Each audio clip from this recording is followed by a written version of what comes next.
wala tamutunna illa wa antum muslimun.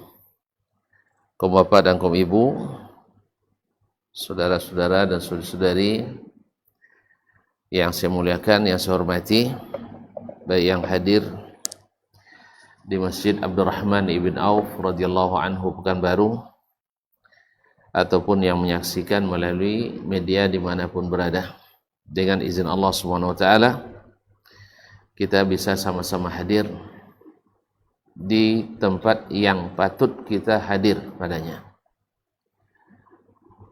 Tempat yang paling dicintai Allah adalah masjid-masjid.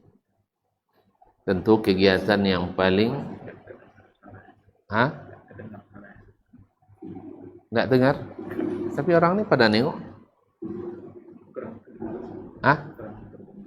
Oh, kurang terdengar? Iya. Nggak ngaku orang ini. Antum sengaja kasih ini biar nggak lama-lama.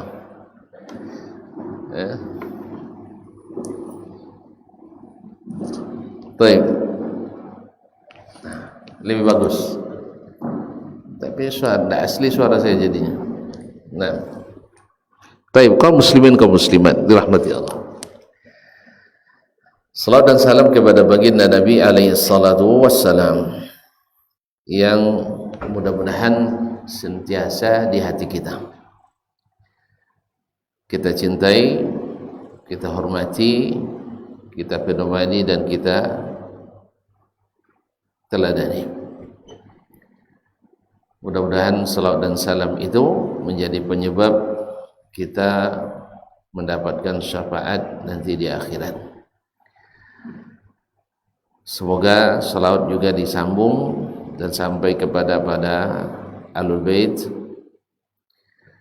para sahabat, para tabi'in, dan siapapun yang setia mengikutinya pada hari sampai hari kiamat nanti.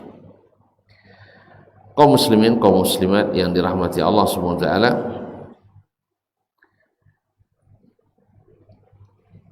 kita petang ini mudah-mudahan tidak lama kajian bebas tapi tidak terjun bebas ya, dengan judul awal yang istimewa. Sudah sama-sama maklum kita bahwa Allah Subhanahu wa taala telah menjadikan beberapa waktu istimewa dari waktu yang lain, dan beberapa tempat lebih afdal pula dari tempat yang lain, dan beberapa keadaan lebih utama pula dari keadaan yang lain. Semisal masjid lebih baik daripada rumah. Masjidil Haram, Masjidil Nabawi lebih baik daripada masjid-masjid yang lain. Bisa kita debat Allah? Dah. La yus'alu amma yaf'al wa hum yus'alun. Allah tidak ditanya kenapa dia melakukan, karena dia berkuasa mutlak. Tetapi mereka yang ditanya, yaitu hamba-hamba ini, yang ditanya tentang apa yang mereka kerjakan.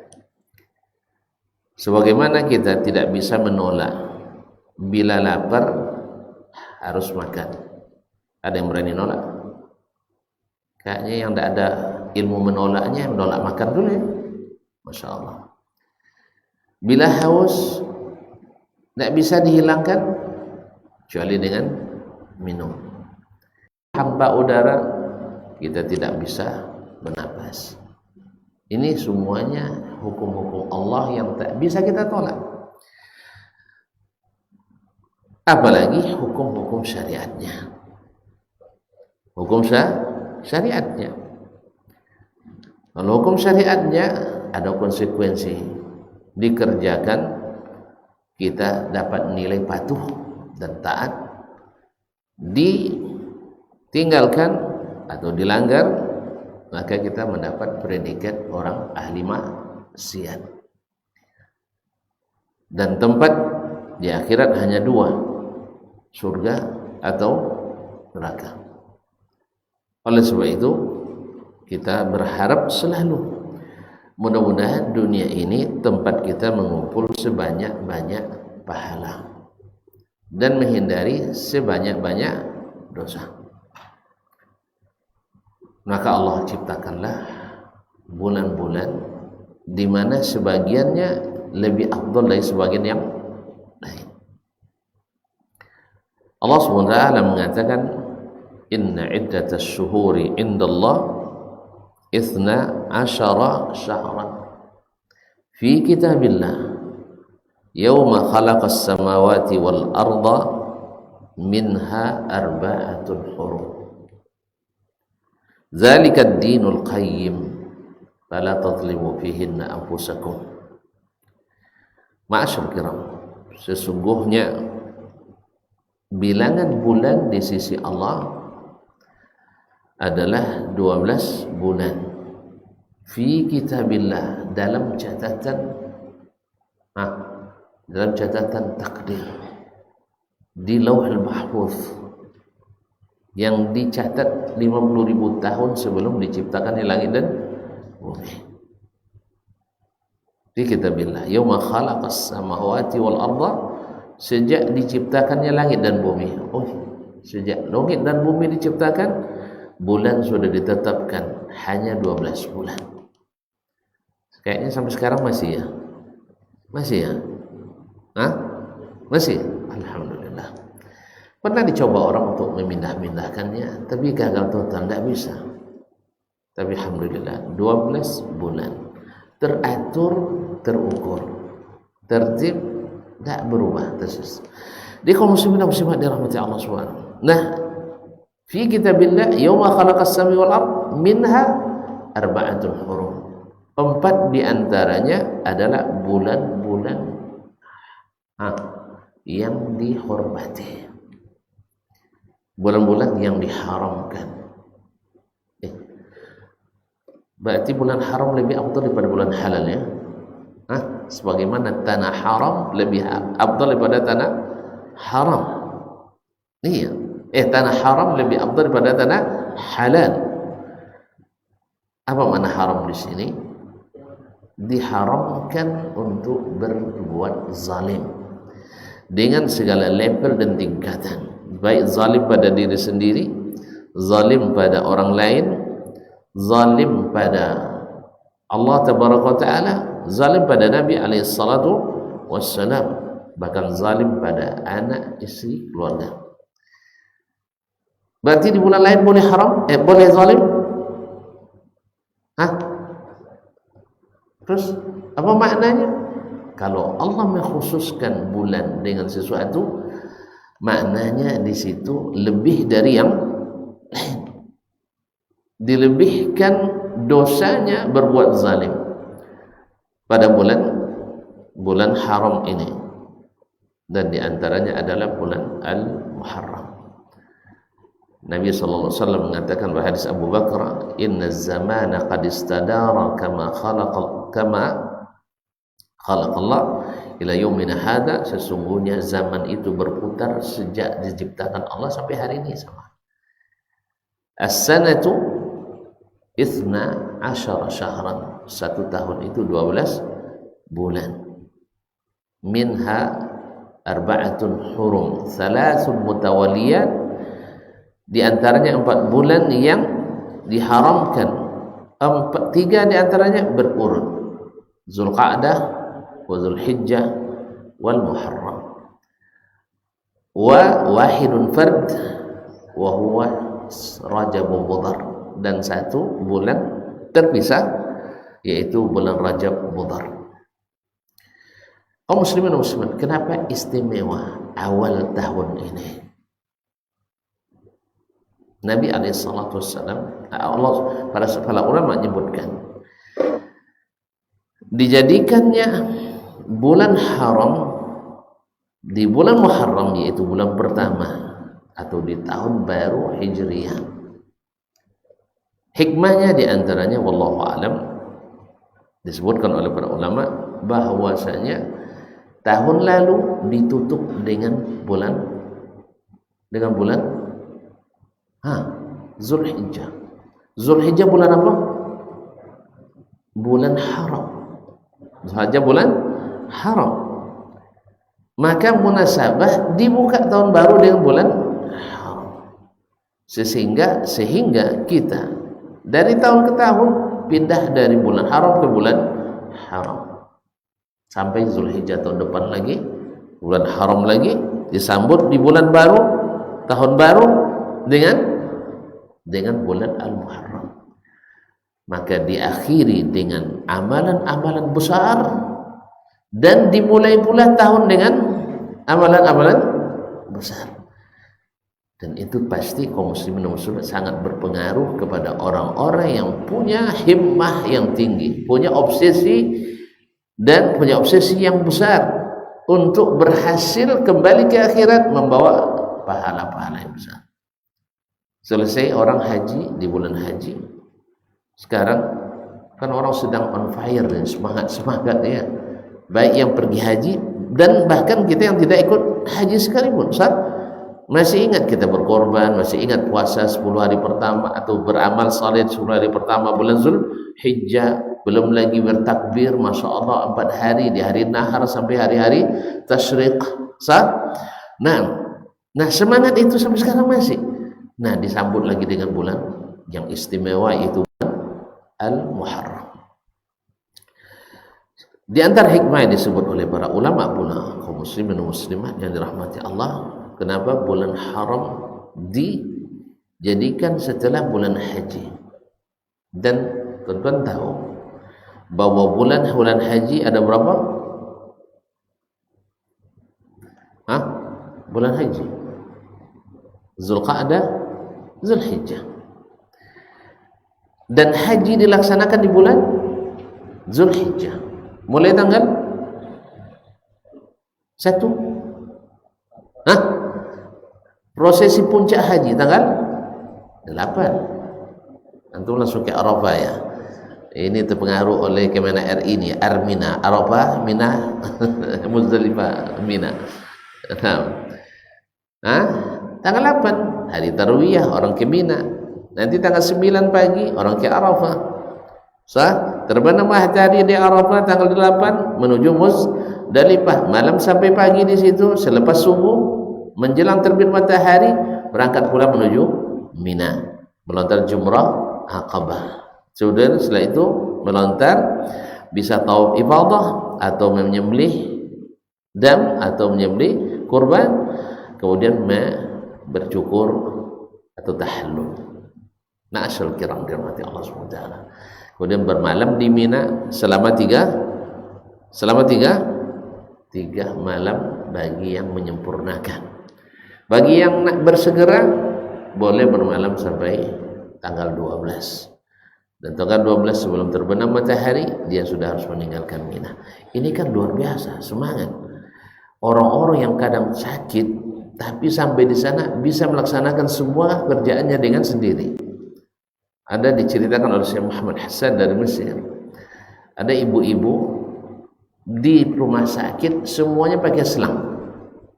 Berarti sakitnya parah. Tapi dengan tekad yang kuat, dengan obsesi yang besar, cita-cita yang tinggi, saya harus naik haji. Tim dokter yang menangani tidak satu pun mengizinkan. Tapi ibu ini memaksa, saya harus pergi haji. Akhirnya keluar rumah sakit tanpa surat izin menandatangani, resiko ditanggung. Kan ada kalau orang maksa mau keluar, ada izin dokter, ada menandatangani, dokter tidak bertanggung jawab, dia tandatangani, siap. Kaum muslimin dan muslimat dirahmati Allah, pergi haji, subhanallah, orang melontar jumrah yang begitu ramai, yang agak sehat diupahkan melontar atau diwakilkan. Ya, diupahkan atau diwakilkan. Tapi ibu ini enggak, semuanya lontar jumrah, mabit, tawaf, semuanya dia lakukan sendiri dengan kursi rodanya. Dengan kursi rodanya. Selesai haji, pulang ke Mesir. Kemana pulangnya? ke rumah sakit lagi. Allah, awak sakit sikit aja gaji wak deh, sakit pinggangnya, sakit pinggangnya. Jadi saya, subhanallah, dia tak sakit pinggang, semua sakit, tapi Allah berikan semangat, Allah berikan obsesi, Allah berikan motivasi, semangat deh. Nah, semangat yang seperti ini pada jemaah ketika mereka pulang di bulan Muharram ini, masya Allah, disambut dengan bulan Muharram. Yang kedua, di antara hikmahnya pula tadi adalah dulu di masa-masa jahiliyah dulu orang haji atau tidak? Ada diam semua. Wih, tahu masa jahiliyah? Haji kan? Kan ada panitianya bagian akomodasi dan konsumsi haji. Kan ada kan? Bani Hashim. Ada seorang tokoh Quraisy kaya raya itu setiap musim haji menumbangkan 1000 ekor onta. 1000 ekor onta untuk menjadi makanan gratis, bukan dijual. Atau terbayang dia masak banyak dapat duit itu ya? Tidak, digratiskannya. Ya, sampai disebutkan kancah-kancah makanan itu bisa diambil dari orang yang sedang menunggang onta. Jadi drive through. Jadi ambil langsung berangkat, tidak pakai turun dari ontanya. Kalau gitu kancahnya besar apa kecil itu ya, Ustaz? Kalau begitu besar apa kecil? Bayangkanlah 1000 ekor onta, 1000 kancah. Coba bayangkan. Anggaplah mungkin sehari dia sembelih 250 ekor. Di 250 ekor disusun setelah masak, sampai kemana itu susunannya? Ya saya muat di masjid nih. Nah, sampai ke seberantas itu kan? Nah, itulah makanan yang dia siapkan di masa jahiliyah. Cuman sayang tidak berguna baginya di akhirat. Apa sebab? Dengar jawaban Nabi SAW. Jangan kita ajang diijit ya. Aisyah bertanya, ya Rasulullah, Abdullah bin Jud'an kana kaza wa kaza, dia melakukan ini dan itu di masa jahiliyah dulu. 1000 ekor setiap musim haji. Awak sepertujuh sapi jadi minta kurang sama panitia. Ya, alhamdulillah di Abina ini paling murah, alhamdulillah 2.500.000. Sah? Ya, memang luar biasa panitia sini. Saya tengok di tempat lain ada yang 3.500.000, ada yang 2 juta, ada yang 3 juta. Tapi dipertahankan itu, jangan ditambah lagi. Nanti banyak yang nawar pula. Nah, untuk sepertujuh saja kita sering nawar, sah? Yang nawar kalau orang-orang miskin kayak kita tidak apalah, banyak orang kaya nawar juga. Bapak korban soal paknya 2.700.000 deh. Dia bina 2 juta mati juga. Masih nawar dia tuh. Iya. Tapi Abdullah Jud'an 1000 ekor onta sendiri, berarti untuk berapa orang dia itu? Untuk 7.000. Iya ya. Untuk 7.000 orang ya, dia sendiri. Jatah 7.000 orang dia sendiri yang memberikannya. Tapi hal yang fa'uhu zalika ya Rasulullah, di akhirat bermanfaat atau tidak? Kata Nabi, la, tidak bermanfaat, tidak berguna. Apa sebab? Li'annahu lam yaqul yawman rabbighfirli dhunubi yawmaddin. Ya Allah, ampuni dosa-dosaku di hari kiamat. Jadi dia tak pernah beriman pada Allah, dan yang diharapkannya adalah sebutan manusia. Makanya hati-hati kita kaum muslimin. Amal ini kalau bukan lillah tidak berguna. Antum dapat nama, iya, masya Allah, si anu puasa Senin Kamis tak luput, salat malam tak pernah luput, tetapi tidak berguna. Apa sebab? Yang dilarang Allah itu lakukan, yaitu riya. Itu riya. Terus kalau gitu tidak usah aja puasa, tidak usah sholat. Kalau meninggalkan juga riya, karena orang meninggalkan karena manusia, seperti kata Fudail bin Iyad rahimahullah, meninggalkan amal karena manusia riya, melakukan amal karena manusia syirik. Dua-duanya tidak bagus sampai kita berikhlas. Nah, apa hikmahnya? Kita cerita tadi di masa jahiliyah orang haji ya. Baik. Dulu di masa jahiliyah kan orang sering berperang. Dan jarak tempuh perjalanan orang haji di masa itu sebulan pergi, sebulan pulang. Nah, bulan Zulqa'dah agar mereka aman di jalan, maka diharamkan bulan Zulqa'dah. Paham makna diharamkan? Tidak boleh berperang padanya. Orang-orang jahiliyah dulu, orang jahiliyah ya. Coba lihat orang jahiliyah. Ya, di masa jahiliyah itu asal terbit hilal bulan haram sedang perang berkecamuk langsung berhenti. Kalau kita gimana? Di bulan haram kita berkelahi juga. Sahih? Berkelahi juga kita di bulan haram. Kalau orang jahiliyah, berarti kalau gitu orang jahiliyah lebih baik daripada kita nampaknya ya, dari sisi ini. Nah, mereka menghormati bulan haram. Nah, selesai haji Zulhijjah kan bulan haji, mereka pulang perlu sebulan lagi. Ada bulan Al-Muharram, di mana mereka sangat menghormati. Nampak orang yang bunuh ayahnya di depan matanya, tak akan dia ganggu. Nampak orang yang bunuh anaknya di depan matanya, tidak akan dia bunuh sampai habis bulan haram. Tapi kita hari ini kayaknya tidak ada lagi menghormati bulan haram itu. Ma'asyarul kiram dirahmati Allah. Itu di antara hikmahnya. Nah, kaum muslimin dan muslimat dirahmati Allah SWT, bulan ini Al-Muharram istimewa. Kenapa? Karena beberapa hal. Satu, Allah menyebutnya atau Nabi menyebutnya sallallahu alaihi wasallam dengan syahrullah, bulannya Allah. Ada kalian yang bernama syahrullah? Berarti lahir Muharram itu. Ada yang syahrullah?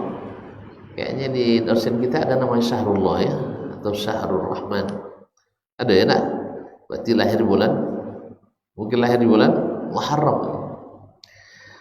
Dan satu-satunya bulan yang diidhafahkan kepada Allah, dinisbat kepada Allah, disebut bulannya Allah adalah bulan Muharram. Bulan haji, Zulhijjah, Zulqa'dah, Rajab tidak sebut dengan bulan Allah. Satu-satunya bulan yang dinisbatkan, disebut kepada Allah dengan syahrullah adalah bulan Muharram. Berkata Imam Al-Qayyim rahimahullah dalam Zadul Ma'ad, Ibnu Rajab juga menyebutkan bahwasanya idhafatu syahri ilallah idhafatu tashrif, yaitu menisbatkan nama bulan-bulan ini kepada Allah adalah untuk memuliakannya, mengistimewakannya, sebagaimana disebut masjid dengan Baitullah, Ka'bah disebut dengan Baitullah. Bukan Allah yang tinggal di situ, ya, bukan Allah yang memerlukan rumah itu, tapi rumah ini adalah rumah milik Allah yang harus kita hormati karena Allah SWT. Makanya masjid itu milik Allah, maka wajib dilakukan padanya sesuatu yang disenangi Allah SWT. Jangan bilang ini masjid kan dibangun oleh Pak Wali Kota, jadi kota bebas untuk melakukan yang tidak senangi Allah. Tidak. Kalau gitu tidak usah bangun masjid, karena masjid itu milik Allah. Maka acara-acara yang dilakukan dalam masjid mesti seizin Allah. Atau ormas bangun masjid, ini kan sekarang kan lagi gencar-gencarnya orang-orang Salafi ini suka merebut masjid, orang Wahabi suka merebut masjid. Iya, orang-orang ini kan dikiranya masjid itu tidak ada yang punya, yang meramaikan, maka orang-orang yang ngaji sunnah ini paham, setiap masjid yang tidak diserukan azan padanya Semua orang kampung itu berdosa. Paham ya? Sempat di suatu daerah, kawan-kawan di situ bercerita kepada anak, Ustaz, kami awal-awal ngaji di sini dulu dituduh bawa aliran sesat. Kenapa? Karena di sini di kampung kami dulu azannya hanya pas Jumat saja. Masjid dibuka hanya hari Jumat saja. Paham? Paham? Lalu datang kawan-kawan ini mungkin belajar ngaji di kota, ngaji sunnah, balik kampung, dakwah di kampung, apa namanya, mulai menerapkan kaji kampung. Dibukanya masjid 5 waktu sehari semalam. Akhirnya jadi isu sentral, trending topik di kampung itu. Jadi isu viral di warung-warung, tempat meja-meja apa domino. Wih, ada aliran baru di kampung kita. Apa itu? Mereka Jumat tiap hari 5 kali katanya. Dikira mereka sholat Jumat. Ini kejadiannya nih. Begitu jahilnya masyarakat. Ya, ternyata tuan harus paham bahwa ya kita harus juga nengok kampung-kampung kita. Bahwa sampai begitu mereka mengatakan mereka Jumatan setiap hari. Tentu bagi masyarakat dapat provokasi seperti itu, wih, berarti ada yang sesat. Iya, sesat. Sebab biasanya Jumat hanya sekali, ini 5 kali sehari. Kalau sempat ada ustadz yang memanfaatkan isu itu, ayatul Wahabi itu bahaya alirannya itu. Kadang-kadang walaupun dusta, sebagian ustadz itu mau juga bikin fitnah kan. Yang nama fitnah kan dusta. Maka hati-hati ya, jangan ngaji semua orang tuh katanya. Hanya lengang lagi masjid. Balik ditutup sampai kembali ditutup sampai Jumat lagi. Nah, mau tidak mau kawan-kawan kita harus bangun masjid lagi. Karena dituduh merebut masjid. Merebut masjid. Kawan ini bukan merebut masjid. Masjid itu milik Allah, tidak ada yang bisa merebutnya. Nah, ketika masjid kosong diisi. Setelah diisi banyak yang bingi. Tahu bingi? Banyak yang hasad. Akhirnya mereka coba untuk membubarkan kajian-kajian yang ramai tadi. Lepas itu kosong lagi masjid. Prestasi terbesarnya dai itu adalah mengosongkan masjid. Dibantu oleh Pak RW dan Pak RT. Nauzubillah, nauzubillah. Akhirnya kaum muslimin balik masjid kosong kembali.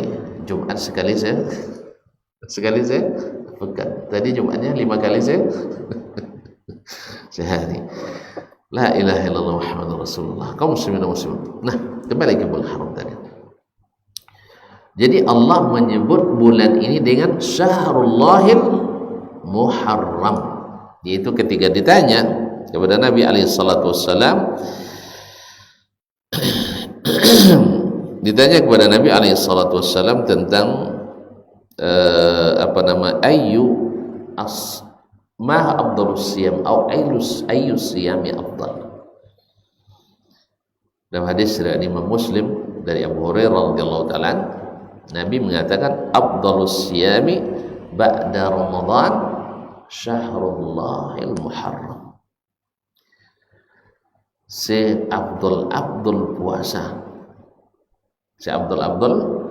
puasa di setelah Ramadan. Berarti puasa wajib, puasa sunat?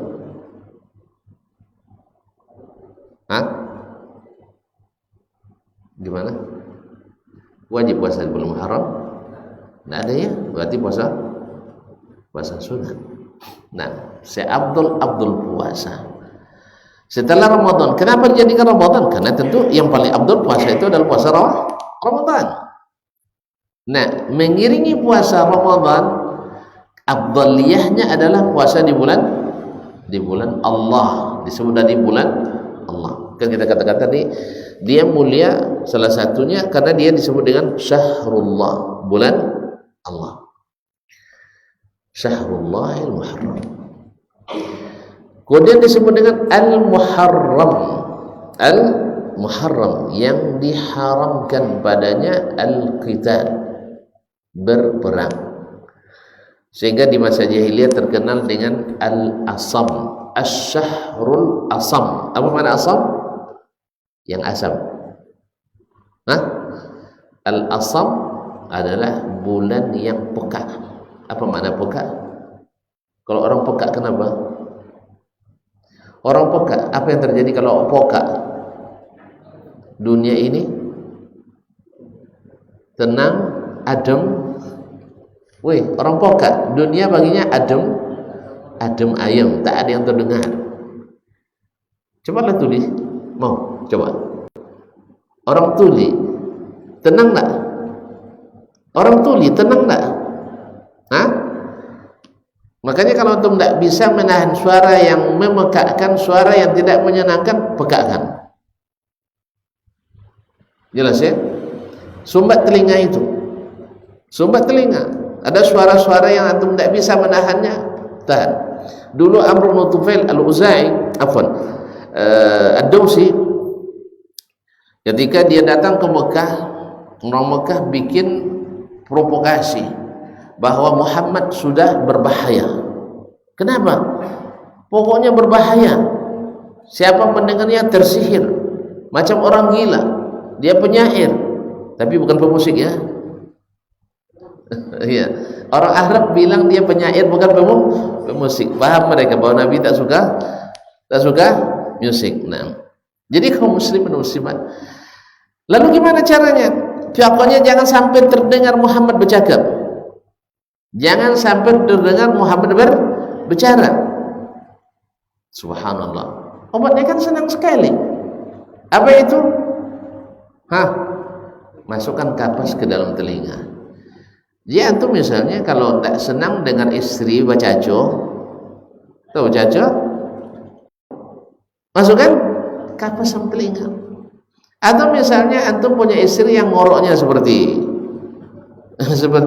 kerbau digorok, tidak tahan, masukkan kapas sama telinga. Tapi hati-hati jangan masuk ke dalam betul. Nah,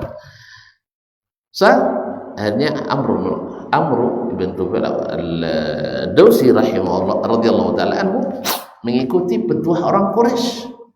Lalu dia masukkan kapas supaya tidak terdengar Nabi membaca Al-Quran, Nabi berdakwah, dan dia kan kepala suku, berjalan tak terdengar apa-apa, senang. Wih, senang tuh. Pasti tidak terasa enaknya dunia itu kan. Apa yang terjadi sekeliling tidak tahu. Akhirnya beliau diberikan Allah SWT jalan untuk dapat hidayah. Gimana dibilang? Andainya Muhammad itu tukang sihir, saya ahli sihir. Karena kepala suku dulu harus pandai. Woi, kepala suku harus pandai sihir. Masa jahiliyah kan harus dukun. Antum tidak pernah ikut masa jahiliyah dulu di masa datuk-datuk kita dulu. Rata-rata datuk nenek mama itu adalah ahli sihir semua, dukun, tapi ilmu putih. Ilmu putih yang sebenarnya hitam juga. Nah, iya. Kepala suku sampai sekarang yang kepala suku yang masih di pelosok-pelosok itu kan masih hidup. Ya Allah, antum mau percaya ikut saya nanti ke Mentawai ya. Biar saya tunjukkan nanti. Nah, di sana namanya kere. Tuh kere itu kepala sukunya, itu padek lemunya tuh. Padek lemunya. Dah. Jadi kepala suku itu masih berlemu. Maka Allah Tuhan katakan kalau dia punya lemu, saya juga punya lemu. Saya hafal. Kalau dia dukun, saya hafal mantra-mantra jahiliyah semuanya saya hafalkan. Kalau dia syair, penyair, saya hafal syair-syair semuanya. Karena orang Arab, antum tahu sendiri, orang Arab sekali dengar langsung hafal. Kalau kita, woi, kita yang dicatat aja tidak bisa baca lagi. Allah musta'an. Makanya orang kita tidak bisa menilai hafalan orang Arab. Mohon maaf, karena kita tidak tahu nilai hafalan. Kalau ada misalnya orang-orang di antara ustadz kita atau dosen kita bilang, tidak perlu hafalan, dia memang tidak hafal, makanya tidak tahu nilainya. Tapi yang hafiz tahu nilai, Weh, yang habis tahu nilai hafalan, yang tidak habis tidak bisa jadi rujukan. Jadi kalau ada orang bilang hafalan tuh tidak guna, itu tanya dulu, Ustaz hafal enggak? Enggak. Nah, kalau gitu enggak usah cakap tentang masalah hafalan. Ustaz tidak merasakan nikmatnya. Ustaz, sahih? Nah, iya, kita katakan pahaman betul, hafalan betul, tapi ingat, hafalan itu bahan bakunya, pemahaman itu olahannya. Apa yang antum olah kalau hafalannya enggak ada? Paham enggak? Makanya nanti antum kalau jadi ahli tafsir enggak habis Quran, akhirnya tafsir birra'i. Ujung-ujungnya tafsir dengan pendapat. Tapi kalau antum habis Quran, nanti taruh tafsirul Quran bil Quran. Habis itu antum hafal hadis, akhirnya tafsirul Quran bil hadis. Tapi Quran enggak hafal, hadis tidak, tafsirul Quran bil ra'yi wal hadas. Makanya lebih cenderung tafsir sekarang itu tafsir yang sifatnya kontemporer. Nyoponek membicarakan masalah pendapat ulama itu tidak paham nyuruh pendapat ulama itu pasal tafsir kontemporer yang isinya pemikiran semua, muatan ilmunya sedikit.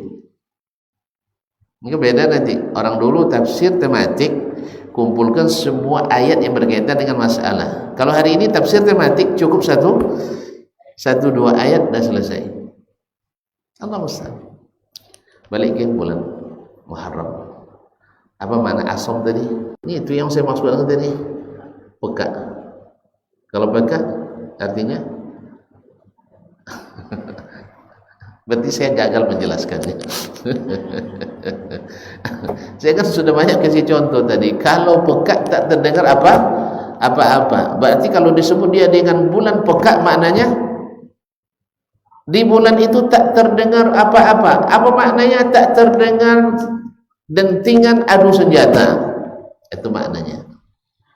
Saking orang Arab majahiliyah itu menghormati bulan Muharram, sehingga perang tak pernah terjadi di bulan Muharram itu. Kayaknya dalam bab ini kita wajib belajar sama orang jahiliyah. Mesti belajar sama orang jahiliyah. Nah, di bulan Muharram ini hentikanlah dulu peperangan itu. Nah, kaum muslimin muslim, ya sibukkan dengan puah. Subhanallah, gitu aja kok repot. Puasa. Kan tadi sudah bilang puasa yang afdal di bulan Muharram setelah Ramadan. Jadi kalau orang sibuk dengan puasa, insya Allah akan lebih terjaga. Nah,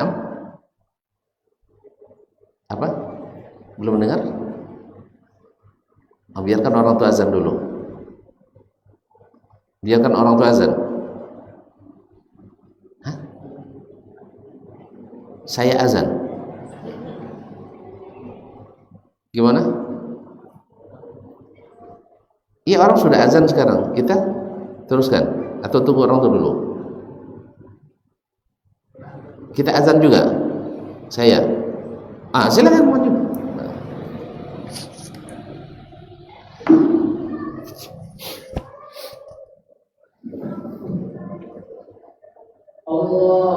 Allahu Akbar, Allahu Akbar,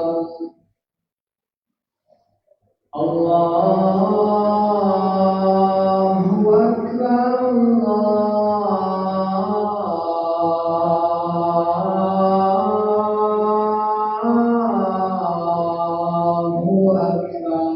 Allahumma Asyhadu an la ilaha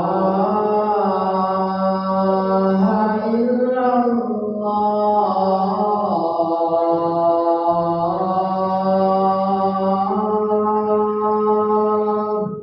Saudara. Asyhadu an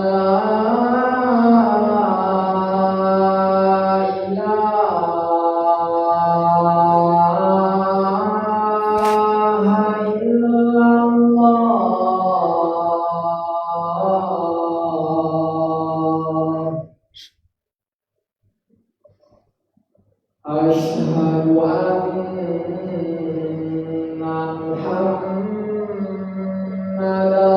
رسول الله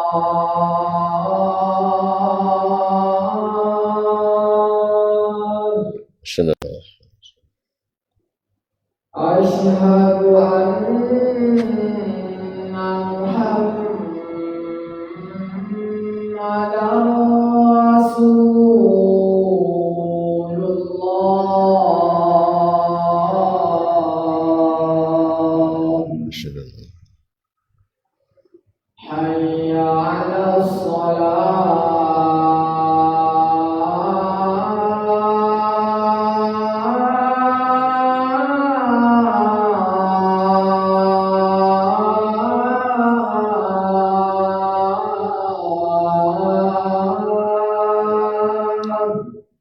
حول حي على الصلاة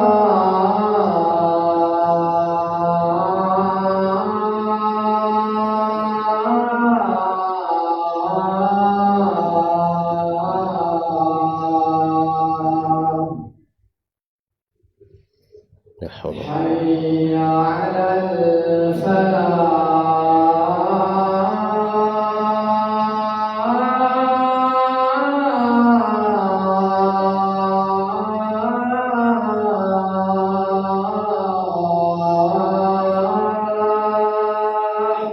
لا حول حي على الفلاح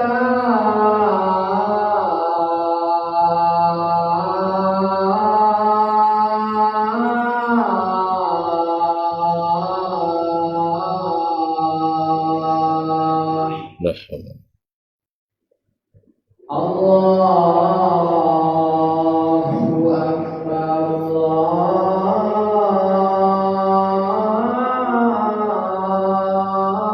الله أكبر لا إله إلا الله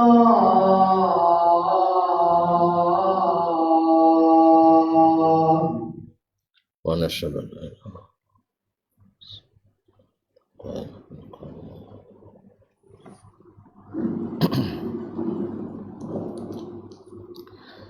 Baik, kaum muslimin, kaum muslimat dirahmati Allah. Jadi disebut dengan syahrul asam, yaitu bulan yang pekat. Artinya tidak terdengar, jadi tenang. Tidak terdengar adu senjata. Begitu mereka menghormatinya. Kemudian di antara keutamaan yang disebut kaum muslimin dan muslimat dirahmati Allah SWT, di bulan Muharram ini ada satu hari yang sangat-sangat dianjurkan padanya berpuasa. Kalau tadi semuanya dianjurkan, hari manapun di bulan Muharram dianjurkan berpuasa. Sampai-sampai ada yang mengatakan Nabi berpuasa seluruhnya. Berpuasa seluruhnya. Lalu ada yang bertanya, mana yang lebih afdal? Puasa Sya'ban atau puasa Muharram? Sebab Nabi puasa Sya'ban lebih banyak daripada bulan Muharram. Lebih banyak daripada bulan Muharram. Imam An-Nawawi menjawab, atau sebelumnya Ibnu Rajab menjawab bahwasanya Imam Nawawi menjawab bahwasanya wallahu alam, kemungkinan Nabi dulu belum mengetahui keutamaan bulan Muharram, kecuali di akhir-akhir hayat beliau. Akhir-akhir hayat beliau. Tapi ini wallahu alam, perkataan ini menurut hemat saya kurang tepat, sebab Nabi sudah sejak awal hijrah ke Madinah, seperti di hadis Bukhari nanti, sudah mengetahui fadilat puasa Asyura. Bahkan Nabi dalam riwayat, bukan Nabi saja, orang-orang Quraisy sendiri itu puasa hari Asyura, puasa di hari Asyura. Dan ketika Nabi SAW hijrah ke Madinah, dia temukan orang-orang Yahudi juga puasa pada hari Asyura. Lalu tanya, ayu yumin hada? Kenapa kalian puasa hari Asyura ini? Nabi bertanya di sini bukan istifham, isti'lam, bukan ingin tahu, tapi beliau ingin memastikan kenapa mereka puasa. Maka mereka menjawab, hada yaumun azim, ini hari besar. Najjallahu fihi Musa wa bani Israil min Fir'aun. Hari itu Allah selamatkan Nabi Musa dan Bani Israel dari Fir'aun. Wa aghraqa Fir'aun wa junudah, dan menenggelamkan Fir'aun dan bala tenteranya. Berarti ini hari bersyukur atau hari menangis ini? Jadi kalau ada orang nangis-nangis hari itu, ada nggak orang yang nangis-nangis hari itu? Ada. Siapa? Orang Syiah. Berarti dia sedih dengan tenggelamnya Fir'aun. Bukan. Mereka menjadikannya hari meratapi Husain yang terbunuh di Karbala. Jadi bagi mereka, keinginan mereka lebih tinggi daripada perintah Allah dan Rasul sallallahu alaihi wasallam.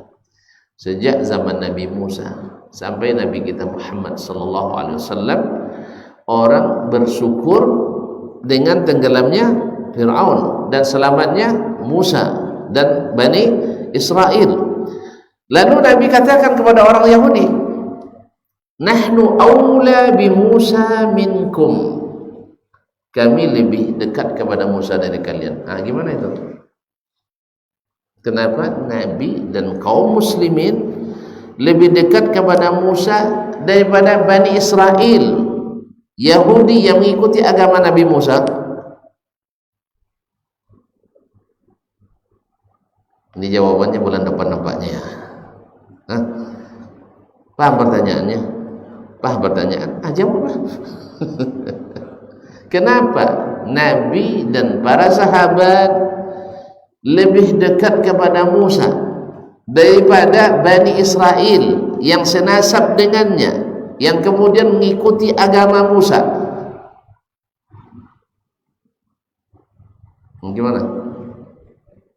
Gimana itu? Kenapa Nabi mengatakan kami lebih dekat kepada Musa daripada kalian? Ada yang bisa jawab dah? Apa? Itu mereka tidak Muslim. Iya, Nabi Musa Muslim, berarti Bani Israel tidak Muslim.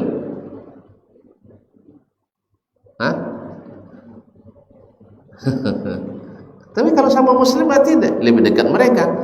Mana yang lebih dekat, Habib ke Nabi atau kita? Habib tahu? Habib yang berdarah Nabi sallallahu alaihi wasallam, yang sekarang orang ribut dengan itu. Habib, mana yang lebih dekat ke Nabi daripada kita? Kok payah sekali jawabnya. Mana yang lebih dekat, anak saya kepada saya daripada antum? Anak, kan nasab saya, dia lebih dekat. Taib, mana yang lebih dekat, Habib kepada Nabi daripada kita? Habib, sah? Tapi Habib Abu Lahab enggak? Sah? Habib Abu Talib juga tidak. Abu Lahab Habib enggak? Woi, Abu Lahab Habib enggak? Habib. Abu Jahal enggak? Abu Jahal lain. Baik, Abu Talib Habib enggak? Habib, sah? Tapi mana yang lebih dekat, kita ke Nabi daripada Abu Lahab dan Abu Talib? Ragu nampaknya. Lebih dekat Abu Lahab. Saya bicara tentang masalah puasa ini. Kalau puasa berarti masalah agama tuh. Kan Nabi bicara konteksnya sekarang bersyukur atas keselamatan Musa karena agamanya, bukan karena nasabnya. Paham? Nah, berarti mana yang lebih dekat, keimanan daripada nasab? Itu yang saya maksudkan itu. Berarti Habib Abu Lahab tidak lebih dekat kepada Nabi daripada kita yang tidak ada sedikit penghubungan dengan Nabi alaihi salatu wassalam. Sah? Paham? Paham tidak? Baik. Nah, sekarang pertanyaannya, kenapa Nabi Muhammad sallallahu alaihi wasallam dan para sahabat termasuk kita lebih dekat kepada Nabi Musa daripada orang Yahudi yang merupakan sedarah dengan mereka, dengan Nabi Musa, dan mengikut agama Nabi Musa? Ini tidak kamat kita nampaknya ni kan, lambat. Kenapa?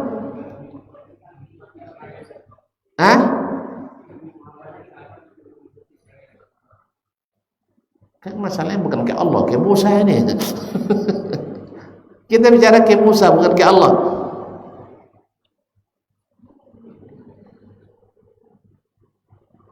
Kan sudah sebut ilustrasi tadi, Habib Abu Lahab dengan Nabi tidak lebih dekat.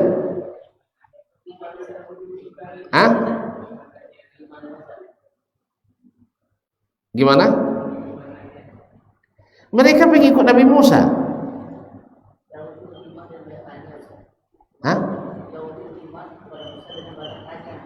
Terus banyak tanya biar kita banyak dapat ilmu. Enggak.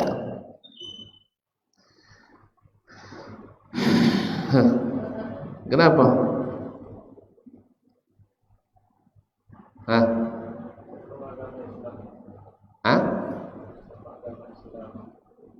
Sesama?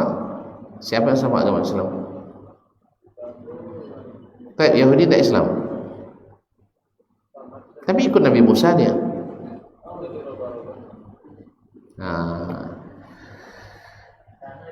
Orang Yahudi setelah datang Nabi Muhammad sallallahu alaihi wasallam, mereka kufur kepada Musa.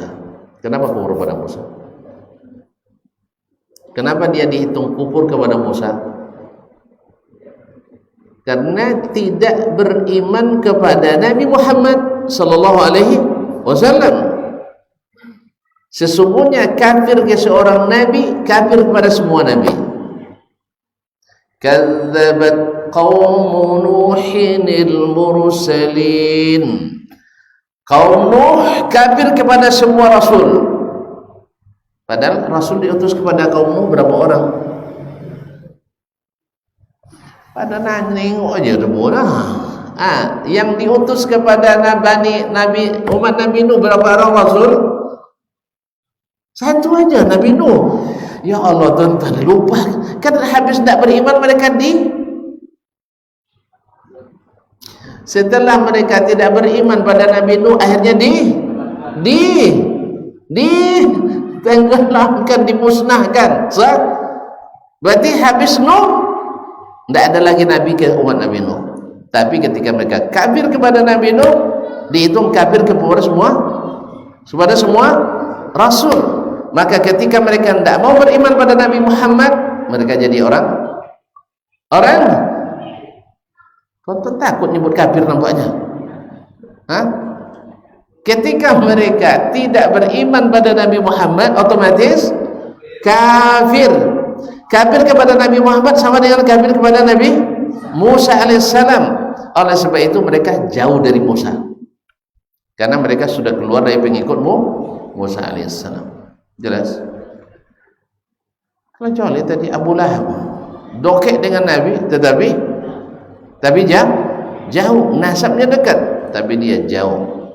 Makanya nasab tidak berguna kalau tidak beriman. Nasab tak berguna kalau bawa kesesatan. Makanya kepada antum yang Habib-Habib ini, ya, tolong ikuti, tegakkan sunnah datu antum. Jangan ikuti hal-hal yang diada-adakan oleh generasi setelah datu antum. Karena datu antum bilang semua bid'ah itu tidak sesat. Semua bid'ah itu hasanah. Hasanah. Semua bid'ah itu dhalalah. Itu kata datu antum. Maka ikuti dia. Jangan buat bid'ah. Sebab antum semakin jauh bid'ahnya, semakin jauh dari datunya. Dan kalau antum semakin jauh dari datu antum, kami mohon maaf terpaksa pula jauh. Tapi kalau antum dekat dengan Nabi, sallallahu alaihi wasallam, insyaallah kami akan semakin dekat, karena Nabi wasiatkan untuk menjaga keluarganya kepada kita. Nabi wasiatkan menjaga sunnah dan keluarganya kepada kita. Kalau antum ketemu Habib, ya, Habib yang mengikuti Nabi alaihi salatu wassalam, maka hormat kita harus dua kali, karena hormat sebagai orang beriman dan hormat sebagai cicit keturunan Nabi sallallahu alaihi wasallam. Alhamdulillah, saya banyak guru saya orang Habib juga, tapi tidak mau di stempel atau di fotokopi timbal balik. Atau fotokopi timbal balik ini istilah aman. Cium tangan ini timbal balik. Mereka bukan memanfaatkan Habibnya, syarifnya, sayyidnya untuk cari kemuliaan, enggak, apalagi cari pendapatan. Nah, kaum muslimin dan muslimat dirahmati Allah. Nah, Musa alaihissalam diselamatkan Allah tanggal 10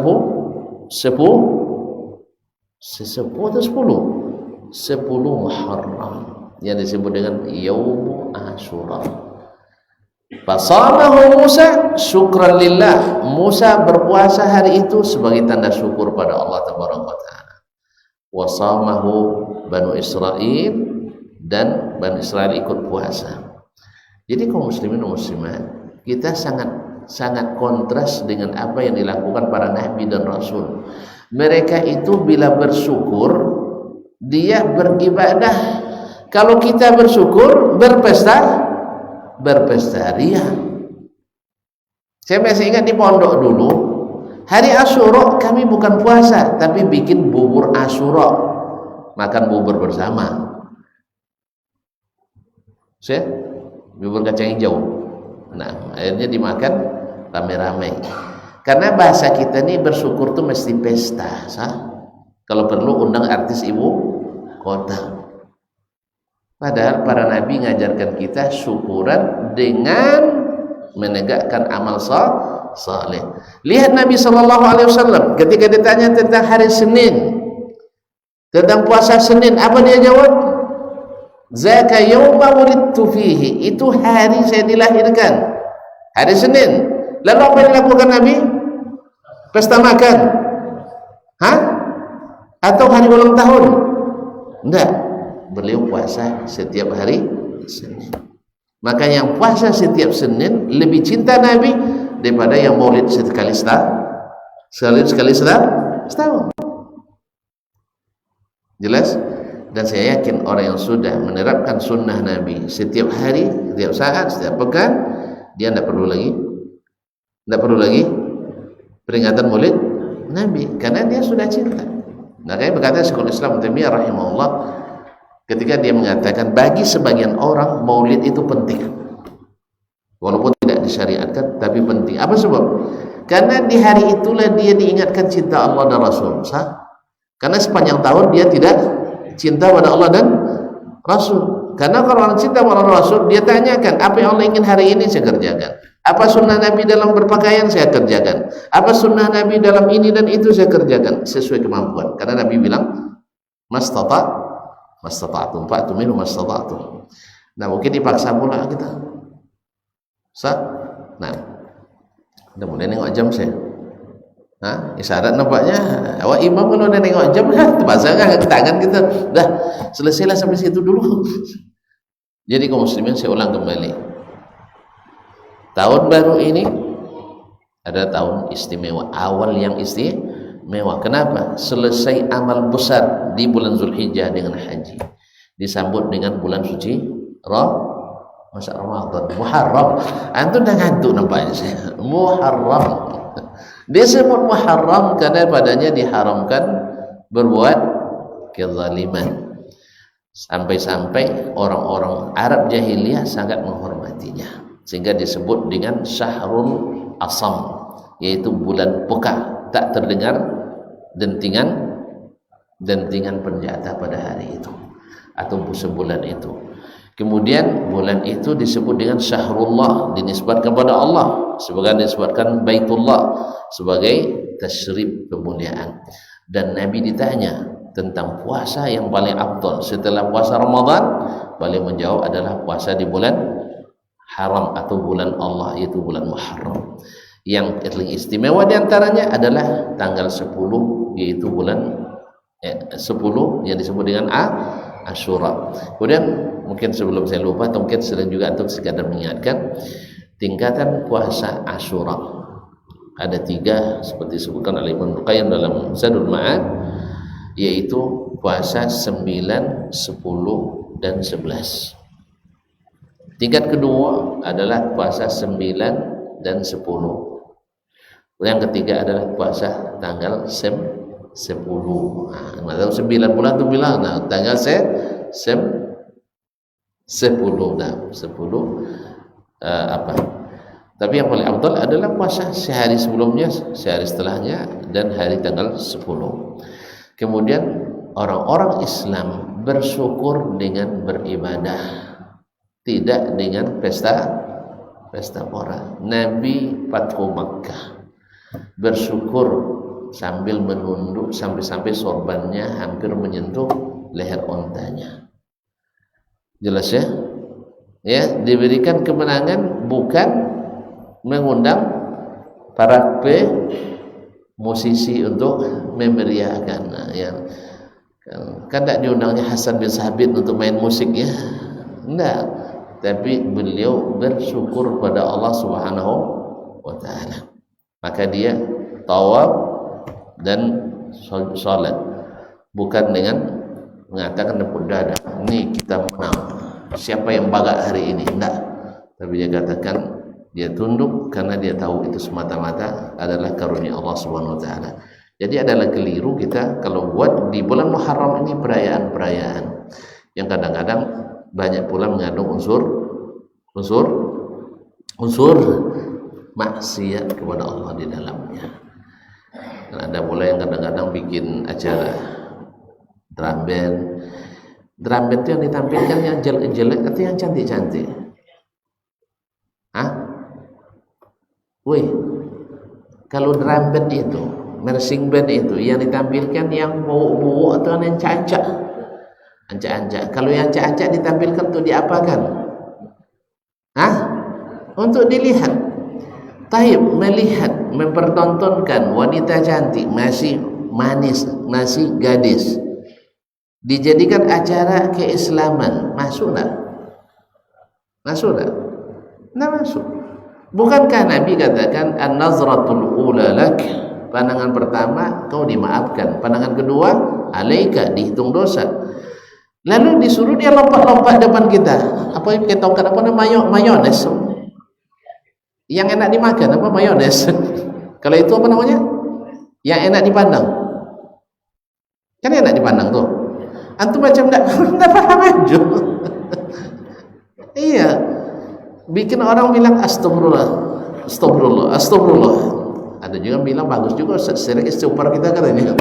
Nah, jadi kaum muslimin ini adalah salah kaprah dalam bersyukur dengan tahun baru.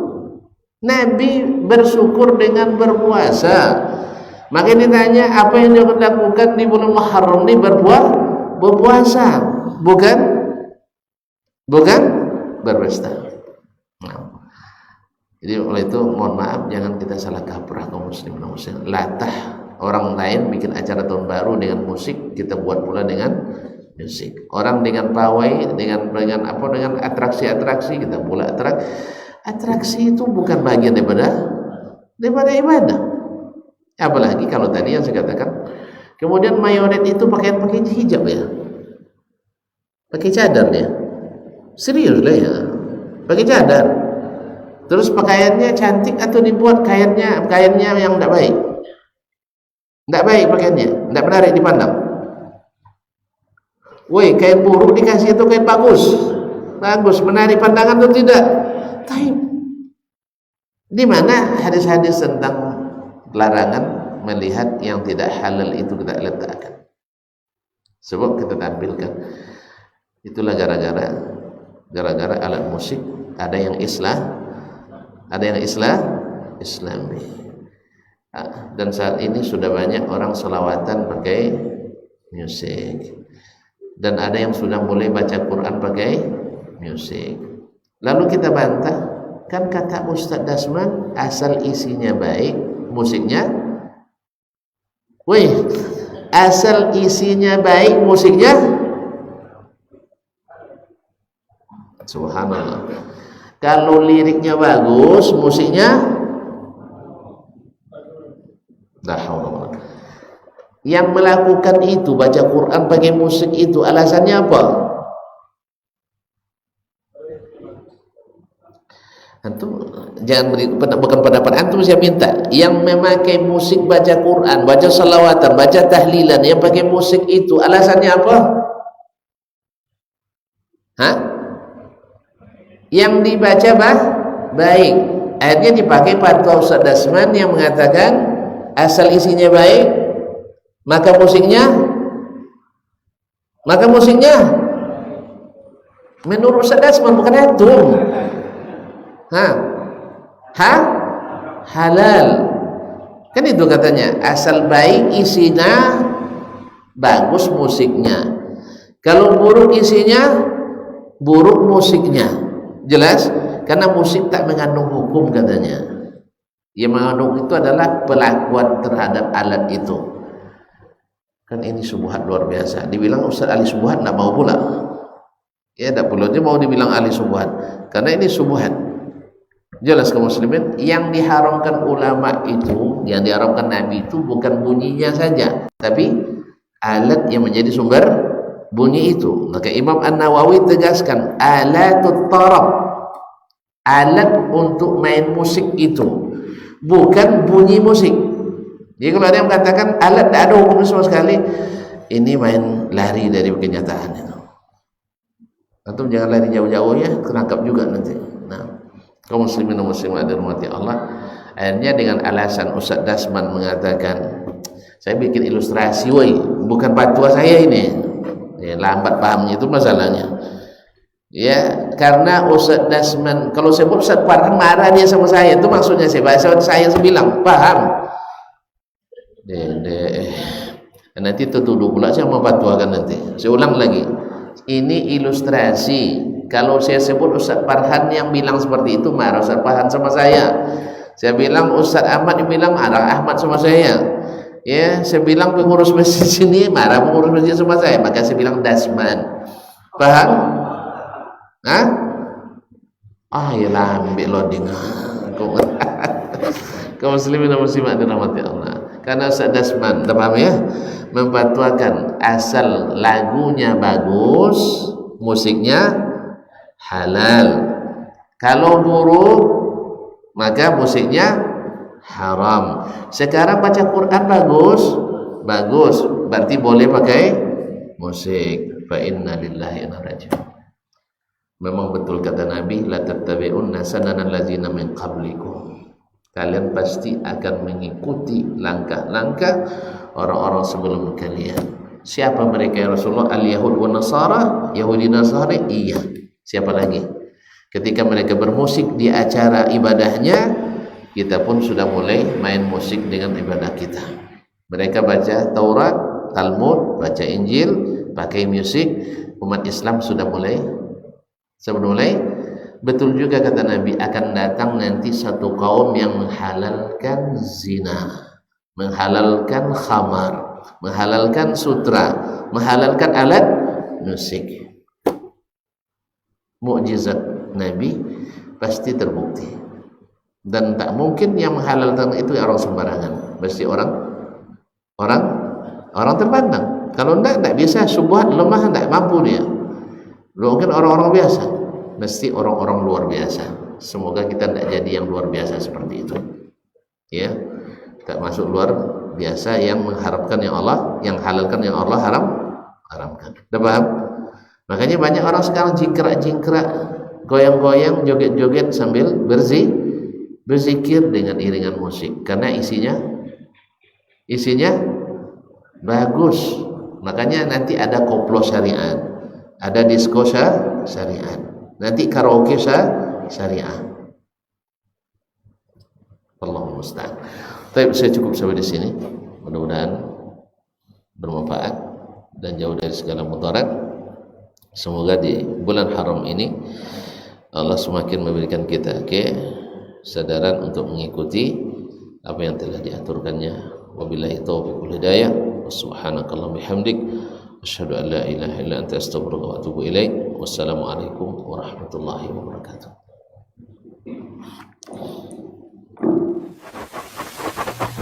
Barometer amal kita saleh tak salehnya di salat kita. Bila salat kita ikhlas dan sesuai dengan sunnah Nabi SAW, maka insya Allah amalan yang lain mengikuti. Ini aktivitas ini membantu saya di akhirat atau akan menyulitkan saya di akhirat. Kalau seandainya perbuatan itu ternyata akan menyulitkan kita di akhirat kelak, tinggalkan perbuatan itu. Anta ni'mal jund. Kamu adalah sebaik-baik prajurit. Coba lihat. Kamu adalah sebaik-baik prajurit. Maka tujuannya adalah menghancurkan kehidupan rumah tangga.